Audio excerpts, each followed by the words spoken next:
તો રાજકોટમાં અષાઢી બીજના પર્વને લઈને શહેર પોલીસ સંપૂર્ણ રીતે સતર્ક બની છે। અષાઢી બીજના દિવસે ભગવાન જગન્નાથજીની રથયાત્રા સહિત કુલ 8 શોભાયાત્રાઓ શહેરમાં નીકળનાર છે।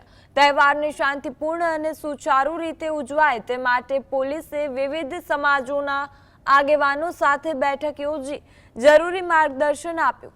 સોશિયલ મીડિયા પર ધાર્મિક લાગણી દુભાય અથવા વાંધાજનક પોસ્ટ કે કમેન્ટ્સ ન થાય તે માટે સોશિયલ મીડિયા મોનિટરિંગ સેલ સતત નજર રાખશે। સુરક્ષા વ્યવસ્થામાં 4 ડીસીપી, 6 એસીપી, 23 પીઆઈ, 91 પીએસઆઈ, 900થી વધુ પોલીસ કર્મીઓ તેમજ હોમગાર્ડ, એસઆરપી અને ટીઆરબીના 1800થી વધુ જવાનો તૈનાત રહેશે। સાથે ક્રાઇમની ટીમો અને એસઓજીની ટીમો પણ કોઈ પણ પ્રકારનો અનિચ્છનીય બનાવ ના બને એના માટે પ્રયાસરત છે। અને તમામ બંદોબસ્તની વાત કરીએ તો બંદોબસ્તના સ્કેલમાં 1 ડીઆઈજીપી શ્રીના માર્ગદર્શન હેઠળ 4 DCP Shri, 6 ACP Shri, 23 PI Shri, 91 PSI Shri અને 900 કરતા વધુ પોલીસ કર્મીઓ તૈનાત રહેવા